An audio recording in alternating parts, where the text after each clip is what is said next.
J'ai vraiment l'impression que l'équipe de Suisse, elle a joué il y a 2 semaines, puis qu'il faut encore attendre 2 semaines jusqu'à ce qu'elle joue, quoi. Bah, c'est vrai que c'est long, hein. 9 jours sans match. T'imagines si on devait faire 9 jours ensemble en 2 podcasts? Non, j'imagine pas. Je pense que j'augmenterais mes séances de psy. Je pense qu'il y a un truc qui... Mais ça jouerait. Ouais, puis moi je ferais des parties de solitaire seul dans ma chambre. Non mais franchement, on se demande un peu ce que font les footballeurs entre 2 matchs. On va parler de gestion et vie de groupe avec nos poteaux du jour. Exactement, fidèle au poste d'ailier droit pour être précis. Renaud de Vargas, bonjour. Bonjour Renaud, même si je peux me permettre avec le maillot que je porte aujourd'hui. Oui, il a un maillot de l'Italie, pour ceux qui sont à l'audio uniquement. Je rends hommage aux absents et absentes. Commentateur de la Coupe du Monde, valise prête pour partir dans 2 jours, direction les States. Fred Scola, salut. Salut. T'es chaud? Ouais, bien sûr, évidemment. On va voir comment ça se passe là-bas. Ouais, hâte d'avoir tes retours. Tu reviendras dans le dernier épisode post-mondial, 21 juillet, pour nous raconter tout ça. Et puis, il y a notre invité qui est là, Michel Pons. Salut, Michel. Salut. Michael Bridge, la légende, il n'y en a qu'une.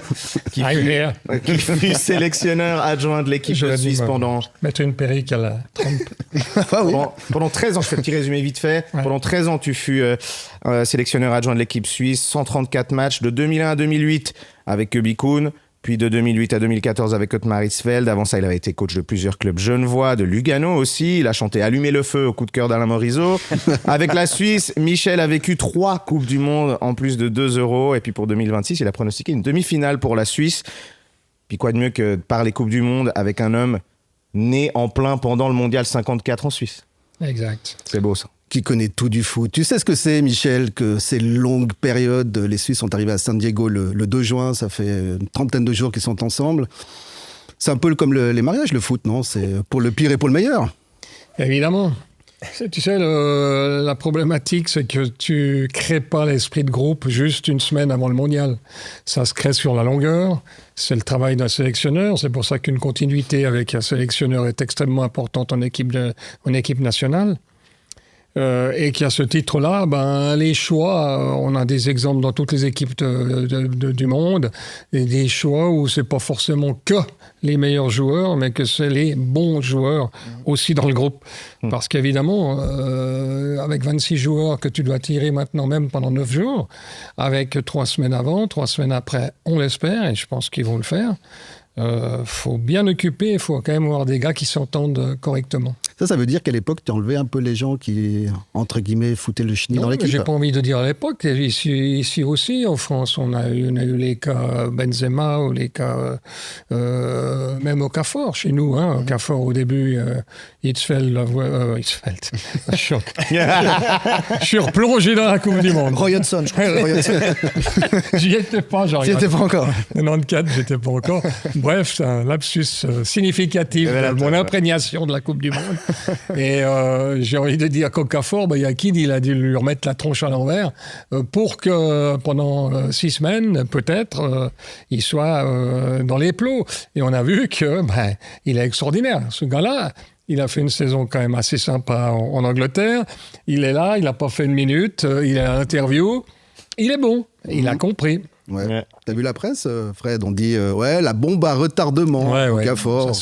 Ça c'est vraiment. C'est les journalistes qui foutent la claque. Des trucs de presse. Quoi. La presse scandale. Un peu. Vous êtes une bombe à retardement. Mais la bombe à retardement pour faire exploser l'équipe. Moi, je pense que ça peut vraiment être, par contre, une bombe à retardement sur le terrain. Moi, je pense que si on arrive à conserver Okafor concerné et qu'on arrive à le lancer au bon moment, alors là, ça peut être quelque chose de très très bon. Mais il prépare ça, Yakin. Tu sais, c'est un tel instinctif que je pense qu'il prépare ça. Le coup, enfin, peut-être pas. J'espère qu'on n'en aura pas besoin de la bombe à retardement. Le bien sera fait avant. On verra. Je crois que les highlights de Cédric Itten, en plus, c'est célébrer les buts avec ses coéquipiers jusqu'à maintenant. Donc franchement, on n'y perd pas trop au change si Okafor entre en jeu, je crois.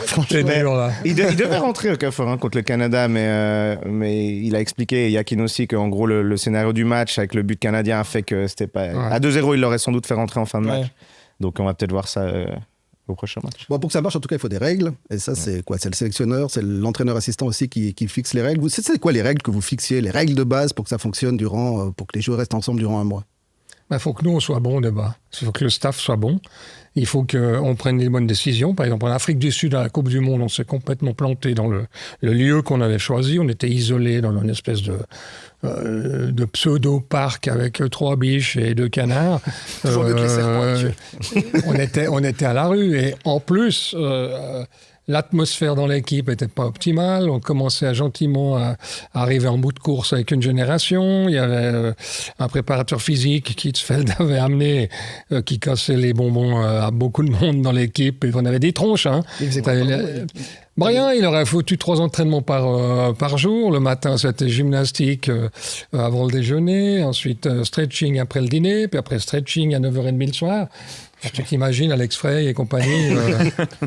Chaque fois, c'est Micole qui me les tapait derrière. Tu veux pas lui dire, ce trou du cul qui arrête. Et bon, alors voilà, on l'assiste. Il a dit, Alex, fais pas chier, on s'en fout, on y va, vas-y. On est en Coupe du Monde, vas-y. Voilà. C'est des trucs comme ça. Donc, j'ai envie de dire, il y a un tout.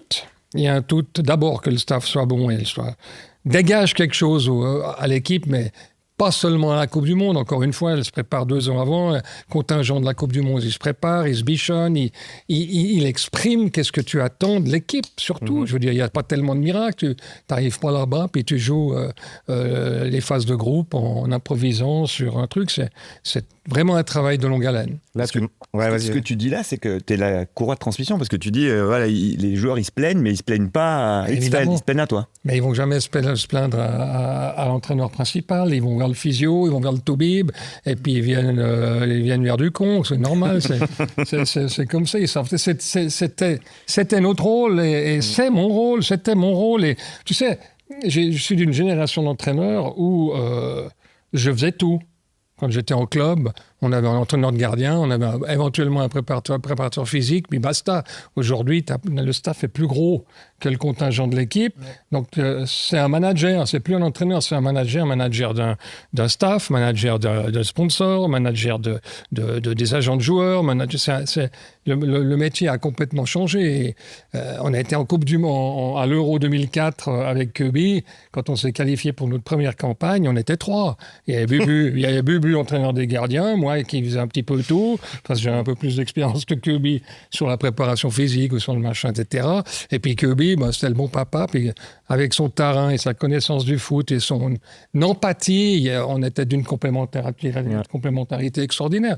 Donc voilà, il n'y a pas de vérité. Aujourd'hui, les assistants sont aussi importants les uns que les autres, parce qu'il y en a 6 d'assistants. Donc beaucoup de choses ont changé. Et à titre de comparaison, justement, par rapport aux 3 que vous étiez, aujourd'hui, la délégation suisse aux États-Unis et au Canada, c'est 66 personnes. Donc les 26 joueurs plus 40 personnes autour. Bien sûr. Donc c'est plus la même chose.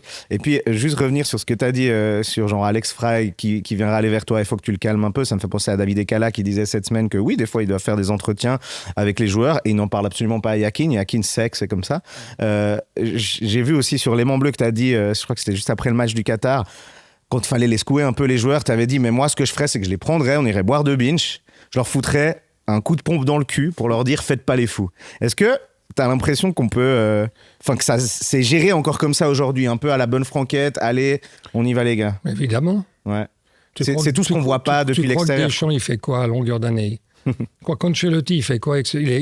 Ancelotti, je me réjouis de voir ce qu'il va faire avec le Brésil, parce que le Brésil était complètement à la rue.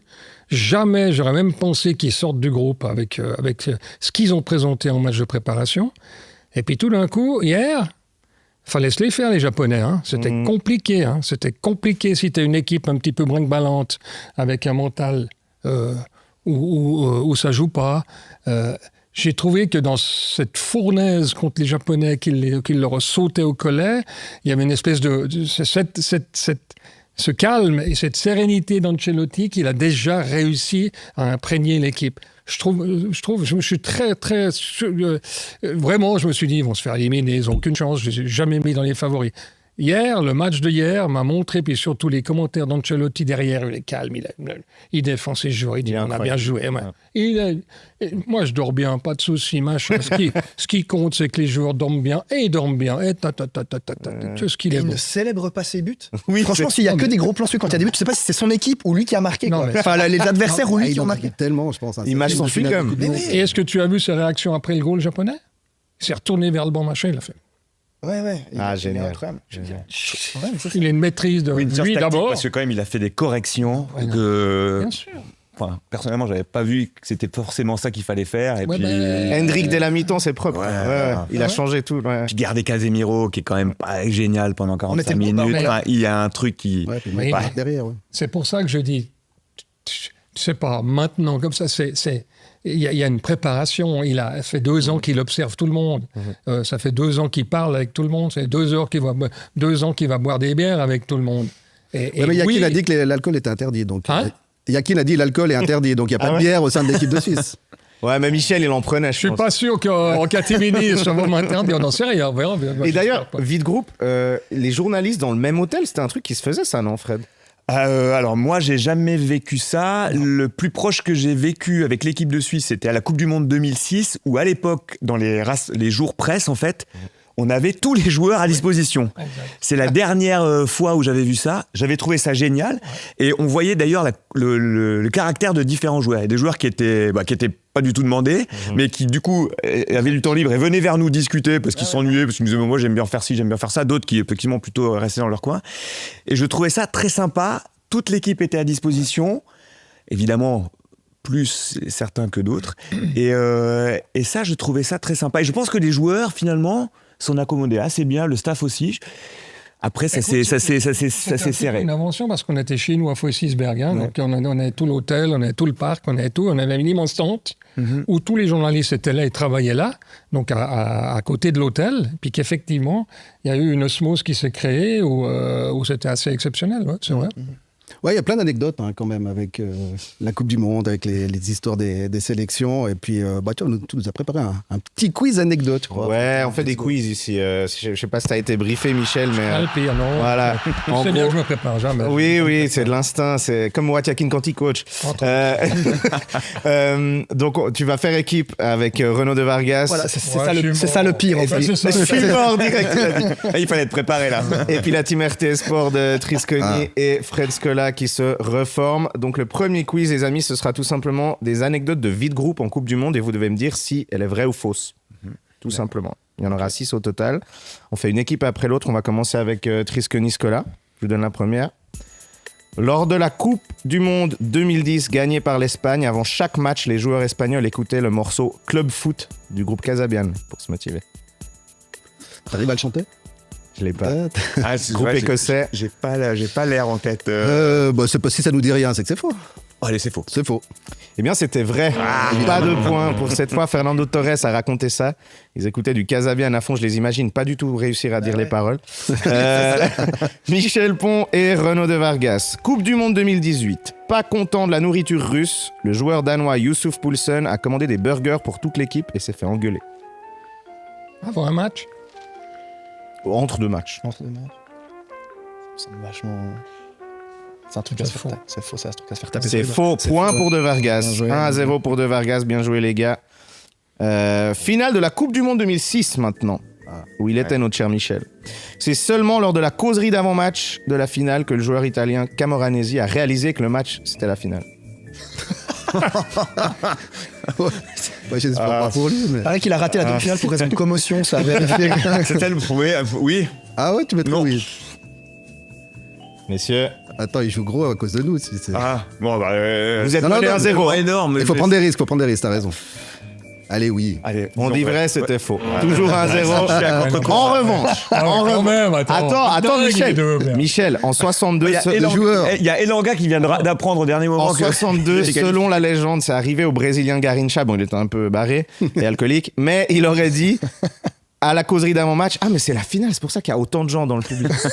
Garrincha. Lors de la Coupe du Monde 62, justement, l'entraîneur mexicain était suspendu contre l'Espagne, mais il a réussi à se glisser au bord du terrain en se déguisant en photographe. Vrai ou faux? J'adorerais que ce soit vrai. Coupe du Monde 62. 62. 62. Ouais, j'y étais. Je me rappelle. Mais je me souviens d'une photo de toi dans les tribunes. T'étais pas déguisé en photographe? On va dire que c'est fou. Ouais. Mais bon, la sécurité n'était pas comme maintenant. Hein. Déguisé en photographe, mais on l'aurait reconnu, c'est faux. Eh bien, c'est vrai. Pas de points, on est toujours J'aurais à dit 1-0 vrai, pour mais vous. il a été trop tôt. Il n'y a pas de sécurité. Non seulement c'est vrai, mais en plus il s'est fait griller parce que c'était bizarre un photographe qui donne des ordres aux joueurs. donc voilà. Excellent. On repart avec vous, Trisconi et Scola. Juste avant la Coupe du Monde 1970, l'Anglais Bobby Moore a été arrêté par la police pour vol. Ah oui. Ça me dit quelque chose. Oui, vrai. C'est vrai. Ouais. Égalisation 1 partout de la team Trisconi. C'est vrai, il aurait volé un bracelet. Alors on n'a jamais eu de preuve du vol, mais Bobby Moore, il a quand même il a été inculpé, il a été assigné à résidence dans un hôtel pendant que le reste de l'équipe s'envolait pour le mondial au Mexique. Il y a même le premier ministre britannique de l'époque qui avait dû intervenir pour le libérer. On finit avec une dernière pour peut-être prendre la victoire, sinon ce sera match nul dans cette première manche. Il y aura 3 quiz, c'est pour ça que je dis ça. Suisse-Ukraine 2006. Je l'ai gardé pour toi, Michel. Mon premier trauma suisse. Ouais.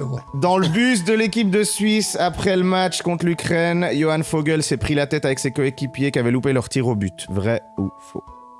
Qu'est-ce que je dois dire? T'es emmerdé si c'est vrai, parce que du coup tu balances peut-être une vraie anecdote. Non, c'est à moitié vrai. À moitié vrai. On va leur donner le point 2-1 pour la team Pont de Vargas, parce qu'il n'y a que lui qui détient la vraie vérité. Non, c'est vrai, il y a eu des mots, mais... Ça a été grossi par la presse. Ça a été complètement grossi, ça a été machin. Fouriol était énervé, il avait Alex Frey aussi, machin, donc voilà. Okay. Puis ça part un petit peu en couille, mais bon. Normal. Après on l'a tous là. Ouais. Ouais. Michel, désolé, je veux pas remettre le couteau dans la plaie, mais il y a quand même une image. Alex Frey sort quelques minutes avant la série de tir au but. C'est très bien, j'allais y venir. Ah, ok. Tu savais que t'allais te la prendre. Allez. Non, mais elle est extraordinaire parce que le matin, tout le monde a tiré les pénaltys comme ça, sans pression. Tout le monde a réussi, à part un Gigax qui avait raté, mais les 23 autres avaient réussi parce qu'on était que 23. Même les gardiens avaient réussi, pas Gigax. Et même les gardiens. Ouais. Et tac. T'arrives sur le match, donc les 5 débuts qui tirent au début, évidemment, sont déjà prévus avant le match, mais t'as les changements, t'as le machin, etc. Et Alex est prévu le 5e, pas le premier. Ouais. Donc, il n'aurait même pas tiré le penalty. Première des choses. Ouais. Première des raisons. Ouais. Deuxième des raisons. Mais oui. Ça, tu peux pas le savoir. Puisqu'on t'en sors bien avec ça. Mais il était prévu dernier pour finir, clôturer Alex Frey, buteur de l'équipe suisse, machin, etc. Et deuxième élément qui est incroyable, c'est que le tireur numéro 1 de l'Ukraine a tiré en premier. Ouais. C'est qui? Shevchenko et... Il a raté. Ouais. Elle est où la vérité? Indépendamment du fait que peut-être qu'Alex n'aurait pas tiré. Deuxièmement, Shevchenko rate. Puis troisième raison, c'est Kirby et Klinstin qu'il a voulu reproduire la même chose que contre le Togo quand on a marqué. Puis c'est Lustrinelli qui amène le goal de Barnetta et il dit de Dieu, il reste 4 minutes, je fais le même truc, machin, etc. Puis hop, puis il change. Voilà. Ouais, c'est le foot, quoi. Comme ça. La loterie. Bon, on parle beaucoup des sélectionneurs, Michel. On va parler d'entraîneurs, de sélectionneurs assistants. Enfin, entraîneurs assistants. Quelle est pour toi la qualité première que doit avoir un entraîneur Fidélité. assistant? À l'entraîneur. Honnêteté, fidélité. Et sincérité. Hein? Sincérité aussi. Enfin. Bah, si tu es fidèle et honnête, tu vas être sincère parce que tu peux pas avoir les deux sans être sincère. Sincère, oui, mais sincère jusqu'où, comment? Faut se rentrer dans le cadre avec l'entraîneur de temps en temps, faut être contre lui, faut le tester. Moi, par exemple, avec Kirby, je le testais sans arrêt. Puis il savait. Parce que le jour du match, exactement, le jour du match, on mangeait ensemble avec l'équipe partait à la sieste, puis il me disait, bon, alors, qu'est-ce que je dis ce soir? Et puis on allait à la salle de théorie, je me foutais à sa place, puis je lui envoyais ce que je dirais moi. Puis il en faisait des choux et des pâtés. Puis il disait peut-être l'inverse.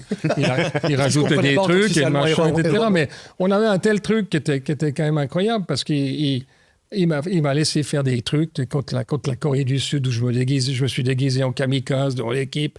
J'ai planté un sable dans le bide, le sang partout, le machin, etc. C'est quoi? Parle aux joueurs. Parle à Tsubi de ça. Chaque fois que je vois Tsubi, tiens, le kamikaze. Il se rappelle de ça. On est d'accord que David Ekala, il ferait pas un truc comme ça aujourd'hui? Pourquoi pas? Ah, peut-être. Non, c'est possible. Je pense qu'il est possible. Il est capable, lui. Il a l'air assez bonne vibe. Moi, c'était pour décontracter les mecs puis leur mettre la niaque. Tu comprends? On était loin quand même. C'était compliqué. C'était la première fois qu'on sortait de la Suisse, vraiment.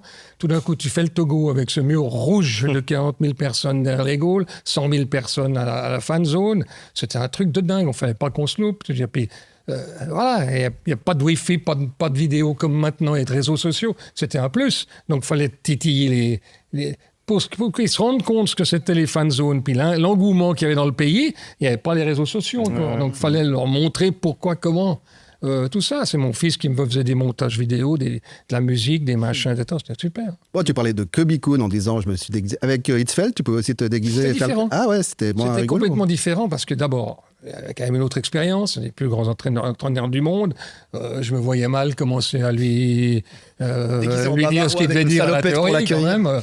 Moi, je buvais ses paroles parce que j'essayais de prendre ce que j'avais à apprendre d'un entraîneur de ce format-là.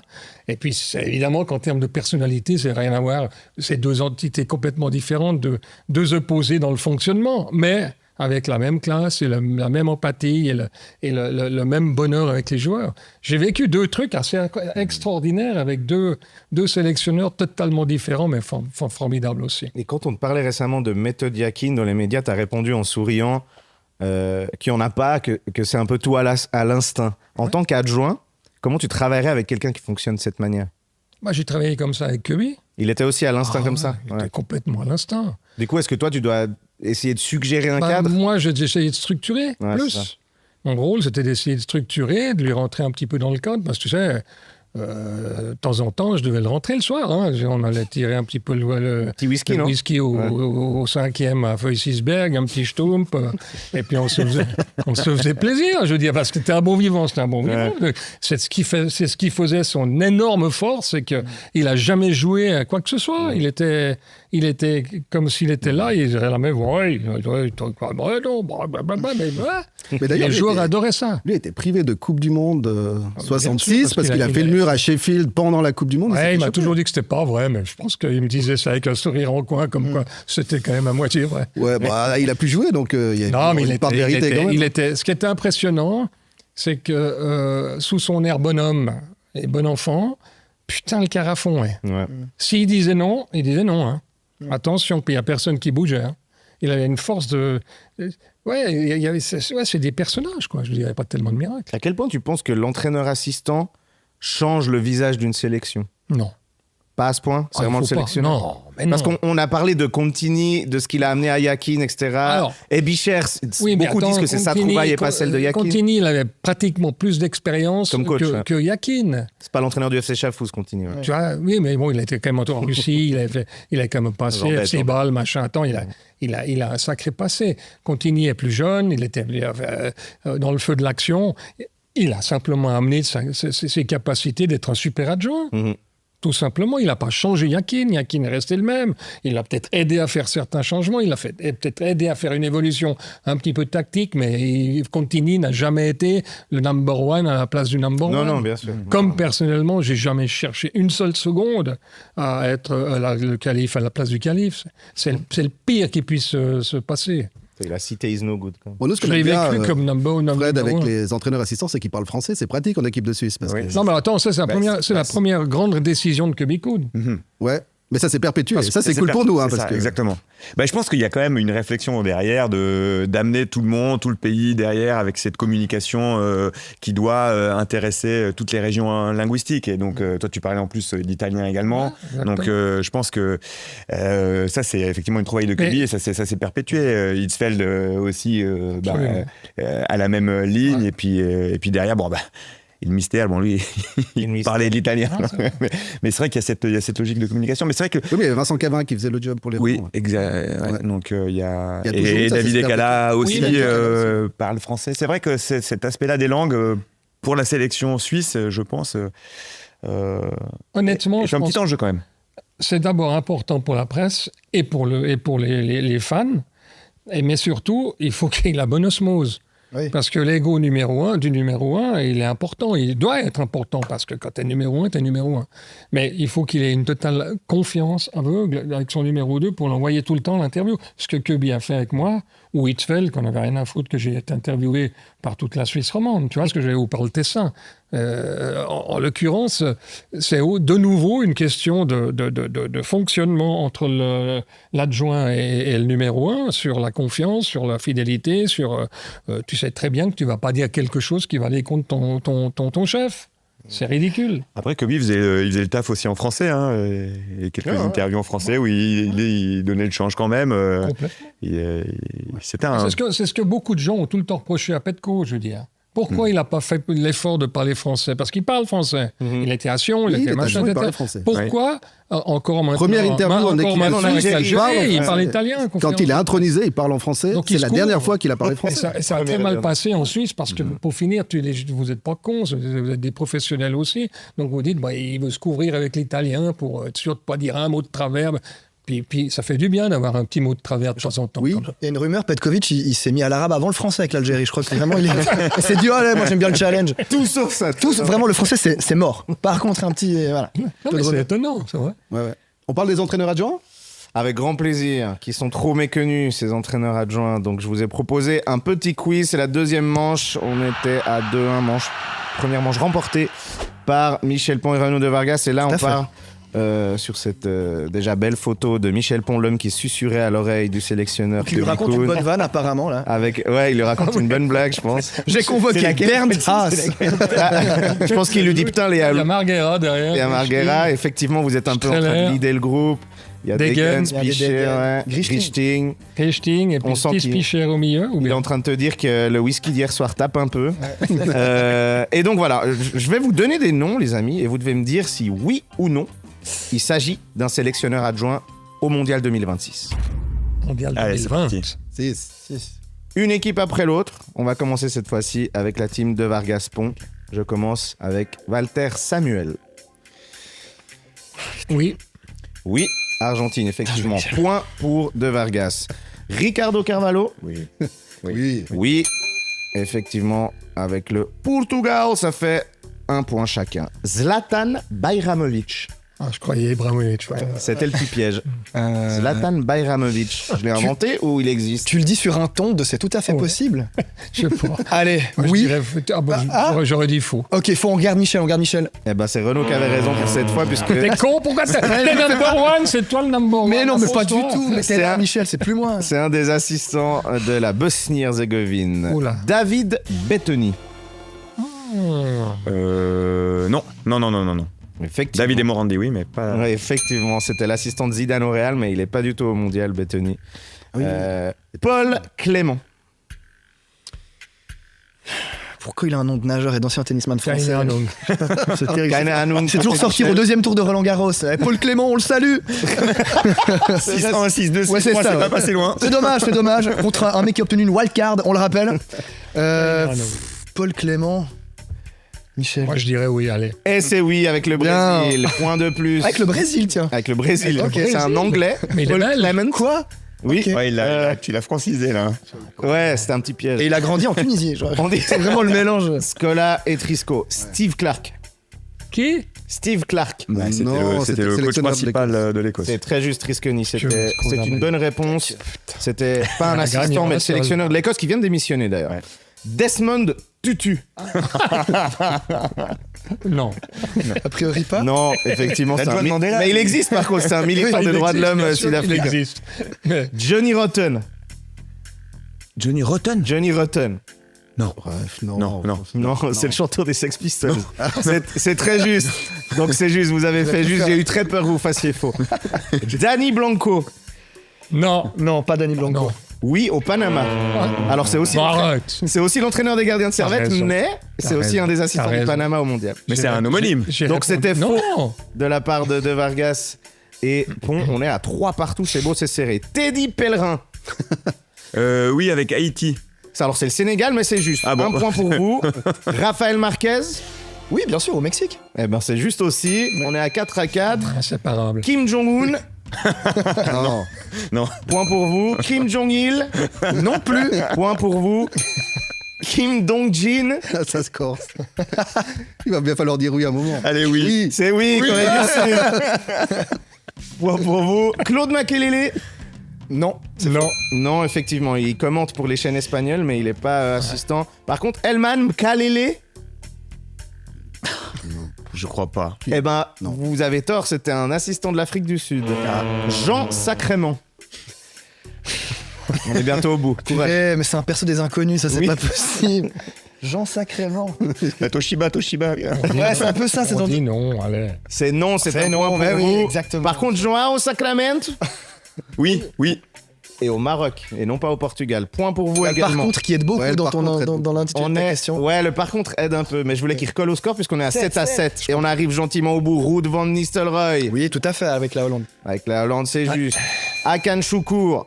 Oh Ou non. Non. Non, mais j'ai beaucoup aimé entendre ce Non. nom pour la première fois depuis Donc c'est 2004. point pour vous, ça fait 8-8. Par contre, Hakan Balta, l'ancien joueur, lui, il est assistant de la Turquie. Et on termine avec Emers Faye. Oui. Eh bien, Ah non. c'était un piège. c'est le coach puisque principal. c'est le coach l'ancien, principal. c'est l'ancien adjoint qui est devenu pendant la CAN coach principal et qui est Je aujourd'hui voulais coach qu'on finisse ce principal. match nul parce qu'il m'a aidé. Il m'a aidé Une avant pour dire oui. petite mini question pour vous départager pour qu'on ait un vainqueur dans la manche, puisqu'on est à 8-8. Dans le staff de l'équipe de Suisse à la Coupe du Monde actuelle, il y a ce monsieur, l'entraîneur adjoint David Decala, on l'a dit, mais il y a aussi plusieurs Espagnols, dont ce mec, le nutritionniste, Pedro Esteban. Dans le passé, il a réussi un exploit sportif, ce mec. Qu'est-ce qu'il a réussi? Là, vous pouvez aller balancer des... Triathlon. Non, Il a fait de l'escalade. non, Il est dans le foot, il a gagné un titre. En tennis. Non, mais en football. En Non. badminton. Non. Squash. non. Sport individuel, collectif. Individuel. Sport individuel. Ping-pong. Paddle. Athlétisme. Ouais. Comment? Sport d'été. Sport d'été. Paddle. Du saut à la Sport de perche. combat, pour être précis. Du taekwondo. Judo. Non, MMA. Kung fu. non, Sport d'été, de La combat. boxe. Taekwondo. non. Le breakdance. non. Donc ça floppe à Paris là. Il y a 2 ans. Capoeira. Comment? Karaté. Champion d'Europe de Ah, karaté, bravo. c'est 9 à 8 pour la Il team savait. Pont de Vargas. Et voilà, c'était en Bravo. 2014, il avait preuve en image. Bravo. Voilà, Pedro Esteban, le nutritionniste de l'équipe suisse, Ah avait ouais. 17 ans. Il a été champion d'Europe de karaté. Après, il a travaillé pour l'Udinese en première ligue avec la Suisse Monde 21 et désormais T'as meilleur temps de l'équipe manger ce qu'il fait. Hein. première. Ouais, Mais mais c'est pas- spécialise la récupération sous haute température en Mais plus. c'est pas un sport d'été, par contre, le karaté. Bah si, tu peux. Bah, c'est un sport d'été et d'hiver. Ouais. Ouais, d'accord. ouais, Super indice. Ouais, bah bon. En même temps, il y a... JO d'été peut-être. JO d'été, ça c'est sûr. Ouais, il y en a Mais pas là, c'est pas eu- JO d'été. ouais, ça va, ça Il va. est pas au JO d'hiver, le karaté. Il y a eu qu'une fois. Il y a eu qu'une Bon, voilà, ça fait 9 à 8. Deuxième manche remportée par De Vargas. Il y aura une manche pour l'honneur tout à l'heure. Ah. Voilà pour ce deuxième quiz. Ah, le pays. Et on va peut-être finir en vous donnant juste un sondage qu'on a fait sur l'Instagram d'RT Sport. On vous a justement demandé, quand on vous dit coach assistant, vous pensez à qui? On voulait voir ce que les gens disaient. 58% ont dit Michel Pont. Oh wow. Combien? 58%, c'est solide quand même. Solide. Ouais. J'ai même eu des mimiches. Il y a des gens qui ont dit mimiches. Voilà, je sais pas si tu connais. Personne n'a dit Michael Bridge? Déçu qu'il n'y ait pas eu de Michael Bridge. Il y a eu C'est 2-3 20%, réponses qui disaient Kala. Sinon, il y a eu du Djourou, du Hakan Yakin, ce qui m'a fait beaucoup rire. Il était son assistant à Chafouz, à Mourad. Granit Xhaka, les gens ont dit, il le voit déjà comme une sorte d'assistant et comme un futur coach. On a parlé de Jason Tyndall aussi, l'assistant de Newcastle, qui se met beaucoup trop en avant pour un assistant. Il est toujours allé devant la caméra et tout. C'est un peu gênant des fois. Et puis, il y a quelqu'un qui a dit, j'arrive pas à mettre un nom quand vous me dites coach assistant, c'est dire si leur travail est pas assez reconnu. J'ai trouvé que ça résumait bien le truc. Et pourtant, ils en font du job. Notamment, vous regardez les adversaires. Michel Pont, avec des vidéos, des analyses de matchs. Qu'est-ce qu'on regarde exactement quand on se focalise sur Ouh là là, l'adversaire? ça c'est un grand débat. À mon époque, on ne regardait pas grand-chose parce qu'on n'avait pas de grands moyens. Hein. On avait les Je me cassettes. souviens de 2014, Brésil, tu n'avais pas de Wi-Fi, tu peux même pas regarder les... Exactement. On n'avait pas de Wi-Fi, donc on était emmerdés. Donc j'ai dû chercher un petit peu. Je sais plus comment j'ai fait, honnêtement. Mais T'es venu voir Bernardin Alors, Lehmann, le problème, qui c'est bossait chez les qu'avec journalistes, Kobe- tu lui demandais s'il avait du Wi-Fi. Kobe- Télécharger les matchs, lui.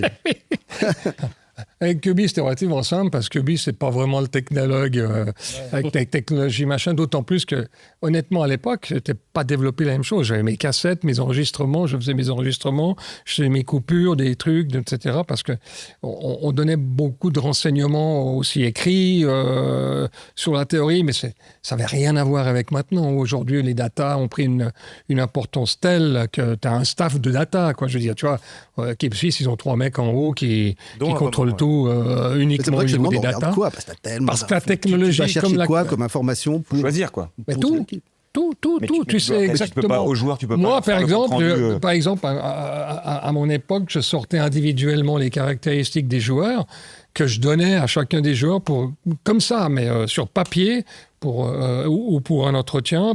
Les adversaires directs. L'adversaire direct. Savoir quelles caractéristiques étaient importantes tactiquement. Bien évidemment que c'est aussi important de savoir si ils sont en 3-5-2, en 4-4-2 ou en 4-3-3.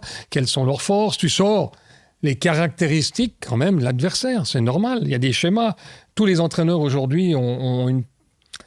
De par le staff également, tu as un entraîneur des balles arrêtées, tu as un entraînement défensif, tu as un entraîneur, un adjoint des milieux de terrain, un adjoint des attaquants. Donc, je veux dire, les schémas, ils sont entraînés, ils sont automatisés.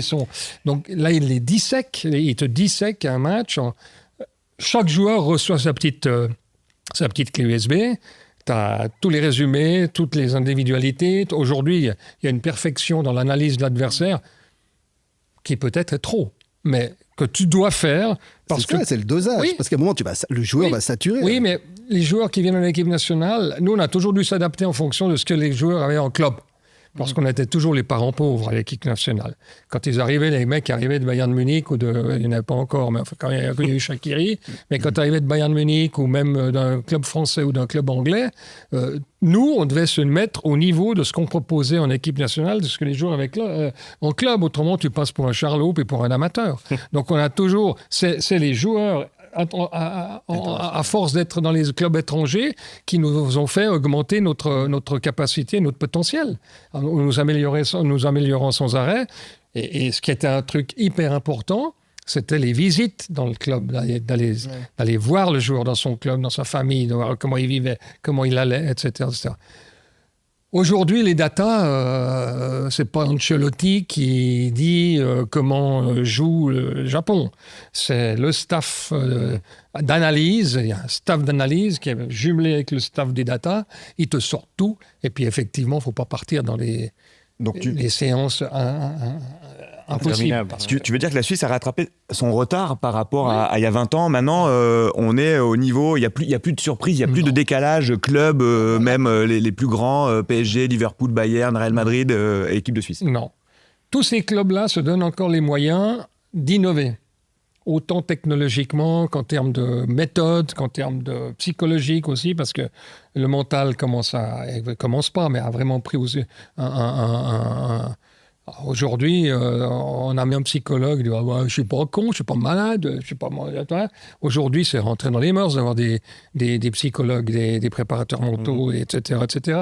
Donc, tout augmente dans la perfection, conditions physiques. Tu as vu la condition physique des joueurs aujourd'hui, c'est grâce à la technologie où aujourd'hui tu t'entraînes individuellement dans le collectif, à tous les entraînements. On a commencé ça en 2014 au Brésil, où on avait un Chop qui était là avec son ordinateur pendant l'entraînement. Tout le monde avait des ceintures, ils avaient été testés, puis on devait ralentir ou faire accélérer les joueurs pendant un 4x4. Par exemple, pour qu'ils soient dans la zone dans laquelle ils devaient s'entraîner. Donc, on était en balbutiement. Aujourd'hui, tu as tout sur chaque joueur, et ce qui permet aux joueurs d'avoir une condition physique absolument extraordinaire, quoi, je veux dire. Bon, du coup, tout le monde s'observe. La Suisse observe l'Algérie observe la Suisse. Sélectionneur d'Algérie, Vladimir Petković, est-ce qu'il a un avantage parce qu'il a entraîné la Suisse, il connaît les joueurs? Pas maintenant, non, parce que il sait qu'il va dire à ses joueurs, va provoquer Xhaka, il essaie de le sortir de son match. Chacun sûrement qui se le dit, qui va se dire, Petko, il va me faire sortir de mon match, puis qui se prépare. Et pour pas sortir de son match, je crois que ça va être plus émotionnel que purement tactique ou théorique. Je veux dire, bon, voilà, j'ai l'impression que Xhaka, il va vouloir battre Petko. C'est plus un avantage pour nous que Petko qui dit à Mahrez, et les gars, battez la Suisse pour moi. Je dis, bon, non, on va battre la Suisse. C'est un bon argument, ça. Oui, on va battre la Suisse pour se qualifier. Puis voilà. Ils s'en foutent en face, ils veulent gagner. Puis ouais. Écoute, ça va être intéressant, mais émotionnellement, ça va être quelque chose. Parce que c'est clair que Petko, ça va être quelque chose. Ils se connaissent très bien avec Mourad, hein. Donc ça va être sympa. Ouais, pronostic, j'allais lui demander comment tu vois ce match, toi. Même ne serait-ce que la physionomie du match au-delà du score. Ouais, moi, je pense qu'on n'aura pas de problème. Ah ouais. On va gagner. L'Algérie est faible derrière. Vraiment, des grosses lacunes derrière. Mandy, c'est là. J'ai l'impression qu'on va enfin pouvoir marquer 3 goals.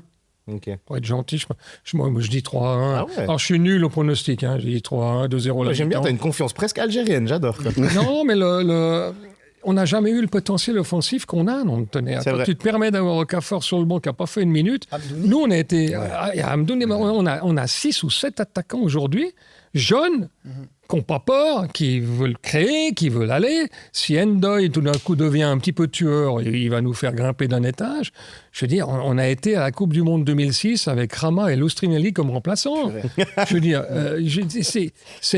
aujourd'hui, si je suis entraîneur de l'équipe de Suisse avec un potentiel offensif comme ça, je suis obligé d'être positif et confiant. Il faut juste que Elvedi et Akanji ne se blessent pas. Ouais. Parce que derrière, on est très vite limité.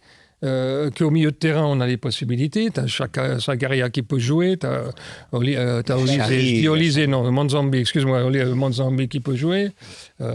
Bref. T'es d'accord, Fred? Tu le vois un peu comme ça?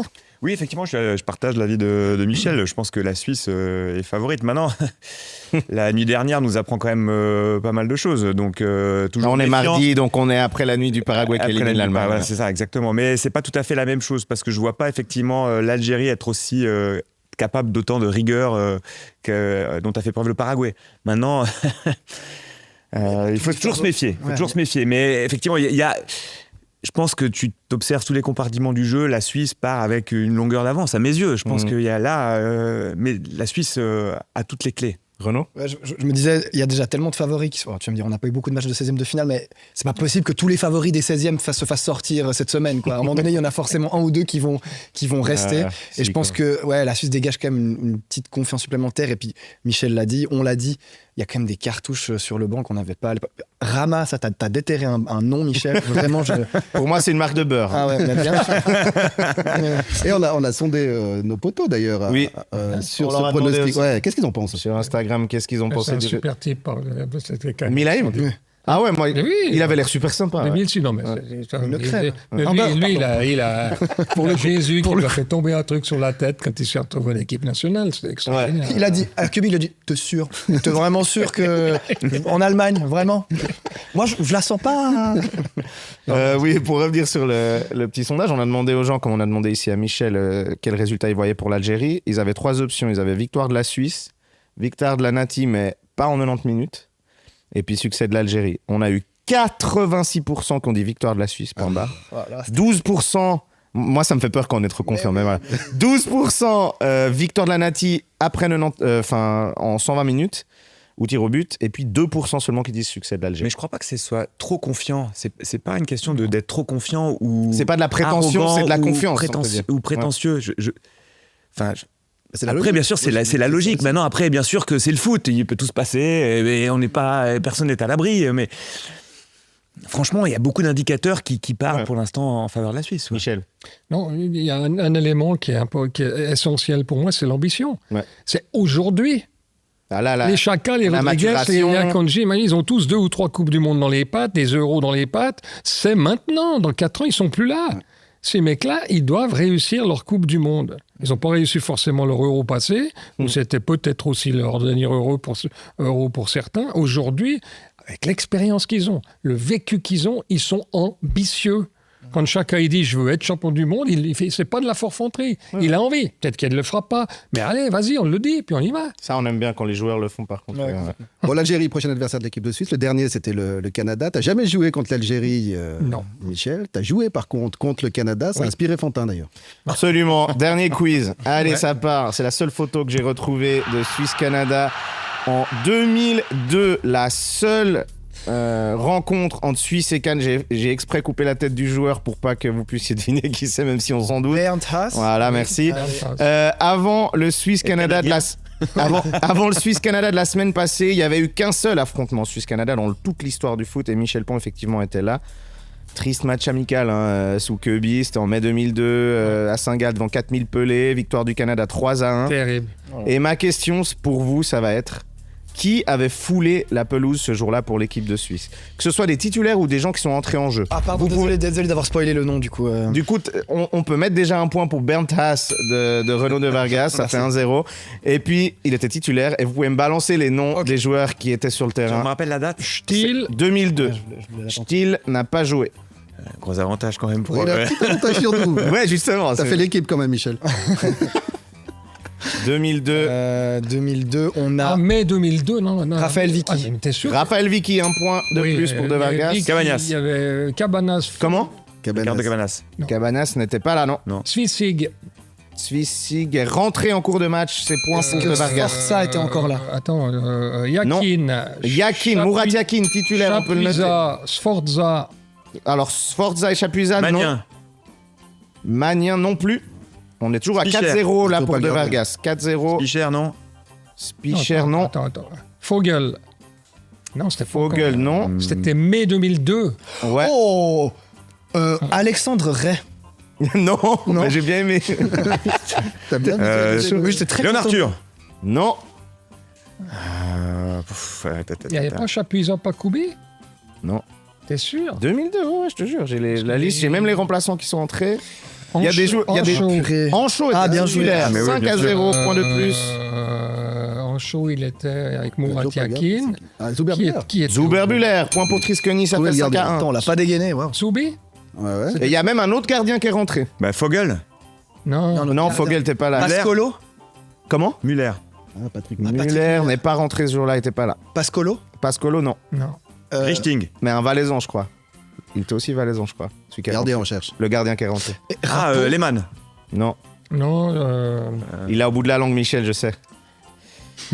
Sinon, oubliez le gardien, il y a d'autres Ah bah joueurs. Rama. Non. Son On a troisième buteur. Non, effectivement. Qui a mis le but suisse? On a fait un épisode la semaine passée sur le foot africain. Barnetta, c'est trop tôt. Qui a mis le but suisse? encore. Frey n'était pas là. Non, Lustrinelli. je viens de Non, dire non, il foot était pas africain la semaine passée. Qui a mis le but suisse? C'est un petit indice que je vous donne. Ah, Nkoufo. Et Nkoufo, purée. qui a marqué, Ouais, qui était titulaire. Ça fait 2 à 5. T'es pas revenu. Akani Yakin était déjà là? Non.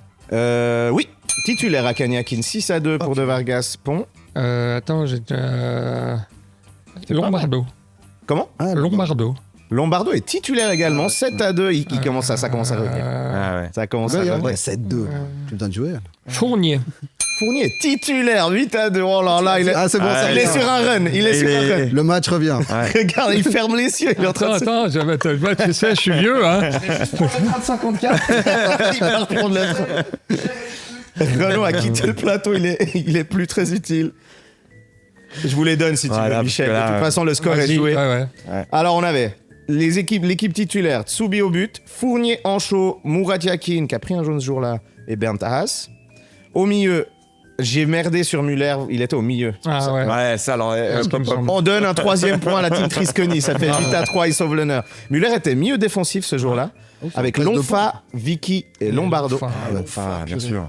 Akanyakin, Koufo devant. Et puis ceux qui sont rentrés en jeu, le gardien Fabrice Borrer, ouais, bon, ouais. Je l'aurais pas eu. Svissig, on l'a dit, Selveger, ça nous fait voyager, hein.